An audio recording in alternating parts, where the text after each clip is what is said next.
The Galactic Council chambers had never witnessed such silence. Ambassador Zekthar of the Velnari Empire stood at the podium, his four eyes gleaming with what he believed was righteous authority. The holographic display behind him showed detailed schematics of Earth's defensive installations, clearly gathered through months of covert surveillance.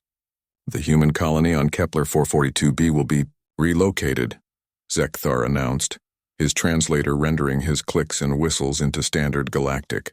Their presence interferes with our mining operations. We have identified their families on the homeworld. Compliance will be encouraged. Ambassador Sarah Chen sat motionless in the human delegations section, her dark eyes fixed on the Velnari speaker. To the other species present, she appeared calm, even docile. The Velnari had clearly done their research on human body language, but they had made one critical error. They had never seen what happened when a human stopped pretending to be civilized. Ambassador Chen, called Council Speaker Morden, his crystalline voice echoing through the chamber. The Velnari Empire has made their position clear. What is humanity's response? Sarah stood slowly, her movements deliberate and measured. When she spoke, her voice carried the weight of something ancient and terrible that had once hunted in Earth's forests and conquered every environment on their deadly world. Speaker Morden, honored delegates, she began, her tone conversational, almost friendly. I want to make sure I understand the Velnari position correctly.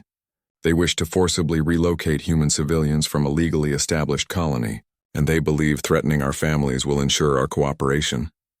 Zekthar's mandibles clicked in what his species considered amusement. Precisely, human.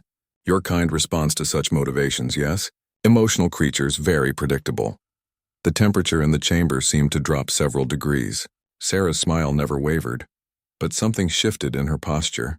Something that made the nearby Altarian delegate unconsciously edge away from the human section.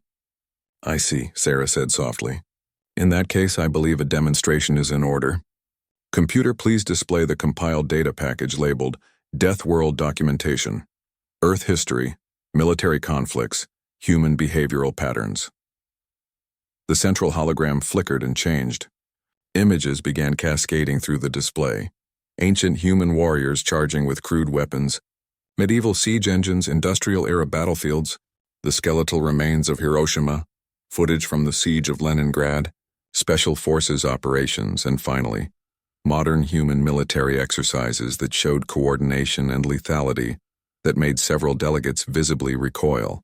The galaxy knows humans come from what you term a death world, Sarah continued, her voice never rising above a conversational tone. What many of you fail to understand is what that really means.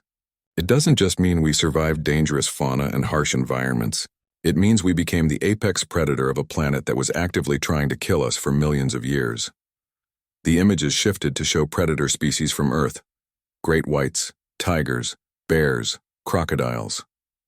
Then it showed humans hunting them all.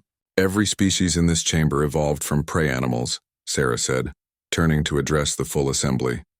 Your ancestors spent eons running from things with bigger teeth and sharper claws. Ours became the things with bigger teeth and sharper claws. Zekthar's confidence was beginning to waver, but his species' arrogance ran deep. Primitive violence, human. We have technology now.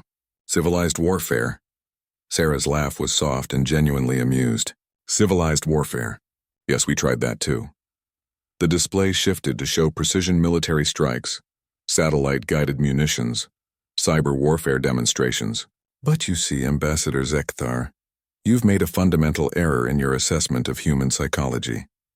She took a step toward the Velnari delegation, and despite the considerable distance between them, Zekthar instinctively stepped back. You assume that because we've become civilized, we've become soft.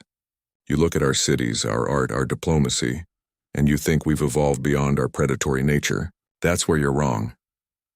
Her voice dropped to barely above a whisper, yet somehow every being in the chamber heard her clearly. We didn't evolve beyond it. We weaponized it. The display now showed human families, children playing in parks, parents at school events, grandparents teaching toddlers to walk. Images of such tender normalcy that they seemed almost alien after the previous displays of violence. These are the families you threaten, Sarah said. And every human who sees these images knows something that apparently the Velnari Empire doesn't understand. She paused, letting the silence stretch until it became uncomfortable. A human with nothing to lose is the most dangerous thing in the galaxy. But a human protecting their family? That's not dangerous, the chamber waited. That's extinction level. She gestured, and the display changed one final time. It showed detailed intelligence reports on Velnari military installations, fleet positions, supply lines, and command structures.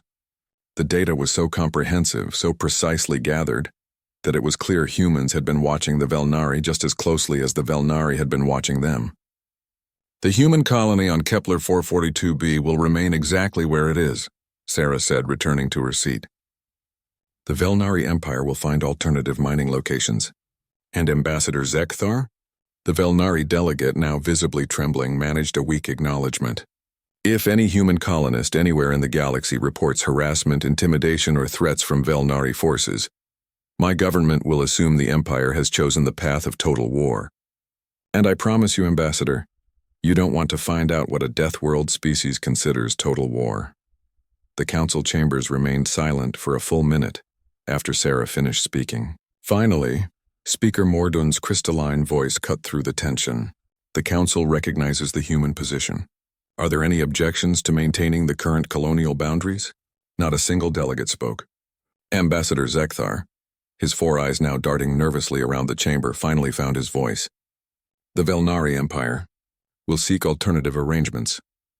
As the session adjourned and delegates began filing out, the Altarian ambassador approached Sarah with obvious curiosity. Ambassador Chen, if I may ask, was that display merely for intimidation purposes, or? Sarah looked at him with those same dark eyes that had stared down the Velnari Empire, and her smile was perfectly pleasant and absolutely terrifying. What do you think? The Altarian decided he didn't want to know the answer to that question. Outside the council chambers, as news of the confrontation spread through the galaxy's communication networks, a new understanding began to take hold among the various species and empires. The humans weren't just another member race to be managed or manipulated.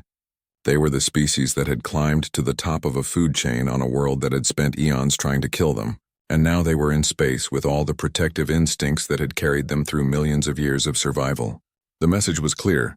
Threaten a human's family at your own peril. Some lessons the galaxy learned were better understood than experienced.